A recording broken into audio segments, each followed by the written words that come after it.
Welcome to our channel spice mix recipes. నేను ఈరోజు మీకు ఇన్స్టెంట్గా రాగి దోశ ఎలా వేసుకోవాలో చూపించబోతున్నాను. అలాగే ఈ రాగి దోశతో పాటు కాంబినేషన్గా ఒక మంచి పల్లి కొబ్బరి చట్నీ కూడా ఎలా తయారు చేసుకోవాలో చూపించబోతున్నాను. వీటి టేస్ట్ అయితే చాలా చాలా బాగుంటుందండి. మీరు తప్పకుండా దీన్ని ట్రై చేయాల్సిందే. ఇంకా లేట్ చేయకుండా రెసిపీ స్టార్ట్ చేసేద్దాం.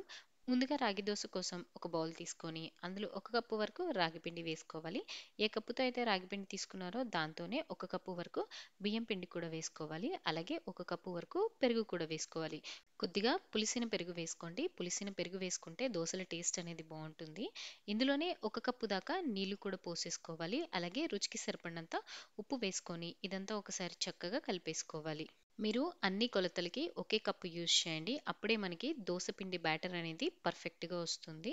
ఇలా కలుపుకున్న తర్వాత మధ్యలో మళ్ళీ కొద్ది కొద్దిగా నీళ్లు పోసుకుంటూ కలపండి. ఒకేసారి నీళ్లు ఎక్కువ కూడా వేసుకోకండి.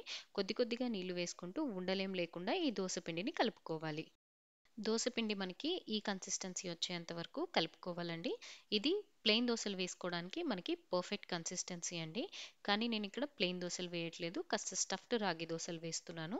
దీనికోసం మనం చాప్ చేసి పెట్టుకున్న ఇంగ్రీడియంట్స్ కొన్ని ఈ రాగి పిండిలోకి వేసుకోవాలి.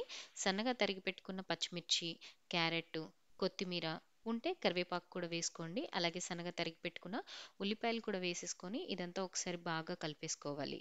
స్టఫ్డ్ రాగి దోస కోసం మనకి పిండి ఇంకొంచెం పలుచగా ఉండాలండి. సో నేను ఇంకొద్దిగా వాటర్ వేసుకొని ఇక్కడ ఒకసారి మిక్స్ చేసుకుంటున్నాను.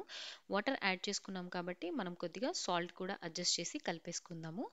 దోస బ్యాటర్ అయితే రెడీ అయిపోయిందండి. ఈ కన్సిస్టెన్సీ ఉంటే మనకి సరిపోతుంది. ఇలా రెడీ చేసి పెట్టుకున్న బ్యాటర్ని ఒక 15 మినిట్స్ పాటు అలాగే వదిలేసేయండి.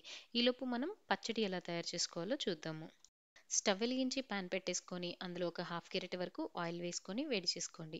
ఆయిల్ వేడైన తర్వాత ఇందులో ఒక కప్పు దాకా పల్లీలు, లేదా మీరు ఎంత పచ్చడి చేసుకోవాలనుకుంటున్నారో దానికి తగినట్టుగా పల్లీలు వేసుకొని ఒక 2-3 నిమిషాల పాటు ఫస్ట్ అయితే ఫ్రై చేసుకోవాలి. ఆ తర్వాత ఇందులో పచ్చిమిర్చి వేసుకోవాలి. నేనైతే ఇక్కడ ఒక 8 పచ్చిమిర్చి తీసుకున్నాను.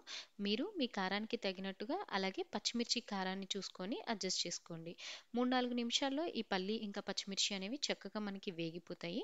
ఆ తర్వాత స్టవ్ ఆఫ్ చేసేసి వీటిని చల్లారనివ్వండి.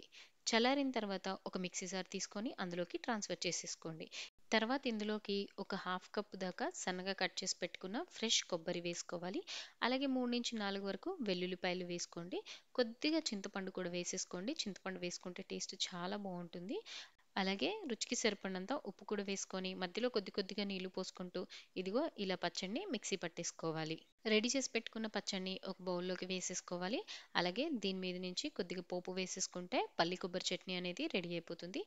పచ్చడి రెడీ అయిపోయింది కదా! ఇంక మనం దోసలు వేసేసుకుందాం. స్టవ్ పైన దోస పాన్ పెట్టుకొని అది బాగా వేడైన తర్వాత మనం రెడీ చేసి పెట్టుకున్న రాగి పిండి దోస బ్యాటర్ ఉంది కదా! దాన్ని రవ్వ దోస కోసం ఎలాగైతే పల్చగా వేసుకుంటామో అలాగే పాన్ మొత్తం ఇలాగా పల్చగా స్ప్రెడ్ చేసుకోవాలి. దోస ఒక 2-3 నిమిషాల పాటు బాగా కాలిన తర్వాత దీనిపైన ఆయిల్ స్ప్రెడ్ చేసుకోవాలండి. దోస బాగా కాలిన తర్వాతే మనం అవతల వైపుకి ఫ్లిప్ చేసుకోవాలి. పైన ఉన్న పచ్చిదనమంతా పోయిన తర్వాత దోసని అవతల వైపు కూడా ఫ్లిప్ చేసుకొని 1 నిమిషం పాటు కాల్చుకుంటే సరిపోతుంది. అంతే, మన ఇన్‌స్టంట్ రాగి దోసలనేవి రెడీ అయిపోయాయి. చూసారా? ఈ దోస చాలా కలర్‌ఫుల్‌గా ఉంది కదా! చక్కగా కాలి బాగా రంగు మారిందండి. ఇలా దోసలు రెడీ చేసేసుకోండి. మీకెన్ని దోసలు కావాలంటే అన్ని వేసేసుకొని, ఈ పల్లి కొబ్బరి చట్నీతో ఈ స్టఫ్డ్ రాగి దోసని తిన్నారంటే సూపర్బ్‌గా ఉంటుంది. ఇది చాలా హెల్తీ బ్రేక్‌ఫాస్ట్ అండ్ చాలా టేస్టీగా కూడా ఉంటుంది. సో, మీరు కూడా ఈ ఇన్‌స్టంట్ రాగి దోస అలాగే పల్లి కొబ్బరి చట్నీని ట్రై చేసి మీకెలాగొచ్చిందో మాకు కామెంట్ చేయండి. వీడియో నచ్చిందా? ఛానల్‌కి సబ్స్క్రైబ్ చేసుకోండి.